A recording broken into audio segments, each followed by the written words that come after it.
Welcome everybody. Maybe at this point I get on your nerves now, but I just want to say thank you so much because we have just passed the 1000 subscriber mark. And I really don't know what to say at this point. I named the channel Philosophy Boss because I believe that every single one is a boss of their own, first of all. Being responsible to choose your path, to walk your path, and to be loyal to your path. And I'm just grateful that I can share one or two ideas that may be useful to you. And I appreciate every single one of you guys so much. I love to read all your comments, having discussions with you. And a lot of you guys said that you want some videos on Stoicism, which are definitely in the pipeline. But for now, we continue our series on Dokkodo by Miyamoto Musashi. And today we talk about the following rule. Accept everything just the way it is. And this, in my opinion, is one of the most difficult rules to follow, even though it may sound easy at first.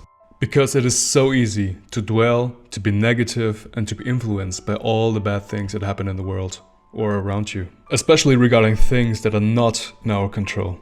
For example, the economy, family, co-workers, a pandemic, or pretty much anything. But it's so important to realize dwelling doesn't change anything.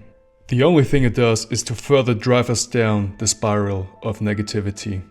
I think Musashi realized back then that once you accept reality, you have a foundation upon which to build. Because not only is dwelling a source of negativity, but this negativity prevents you from being the best person that you can be. And the lack of your best hurts everything, from your family, to your business, to your relationships. And one thing I implemented into my own life when dealing with circumstances is a trick from the former Navy SEAL Jocko Willink. And he said that whenever somebody came to him with a problem, he would only reply, "Good. The mission got cancelled? Great. So we can focus on another one. The economy got bad? Good.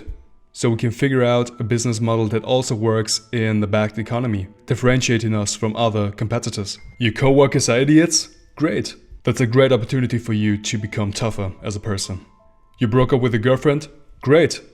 Now you can use your new free time to become better, stronger, more educated, more skilled, or maybe finding a new significant other who makes you really happy. And I really love this idea because it suggests that you have power in every situation. Because you choose how to respond to something. And that's up to you and only you. And I specifically say respond and not react, because dwelling is reactive, is passive, is weak. Responding is strong, empowering, encouraging. And we can only be our best when we are strong. And when we are strong, we can take care of our families, our friends, our relationships, our businesses. And the beautiful thing about it is that it is up to you. Nobody can take away this power from you. And you may even end up succeeding, not despite, but because of circumstances. And I explicitly say circumstances, without saying bad or good. Because whether it's bad or good is very subjective. For example, there's one story that I really like about negotiation, which I also read in a book. And it was about the politician who, for his campaign, printed out millions of copies of his campaign ads. And after they were printed, he noticed one thing. On the portrait of him on the campaign ad, there was a logo of the Photoshop that it was taken.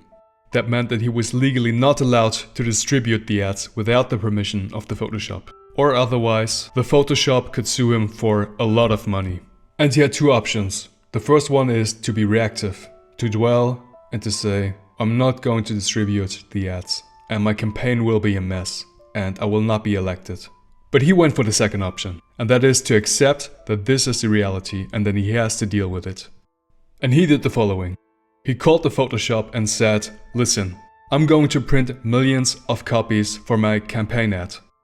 And I'm thinking of using your photo, which would be a great advertisement for you. So what are you willing to pay me for this? And the Photoshop owner said, well, I never had a situation like this, but under these circumstances, I'm willing to pay you $15,000 for it. The politician even thought for a moment to negotiate with the owner.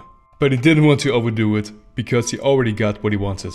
He could do his campaign as planned, without having to worry about the lawsuit by the Photoshop owner. And this story was a major eye-opener for me, because it taught me that circumstances are neutral. Whether they're good or bad are up to your subjective interpretation.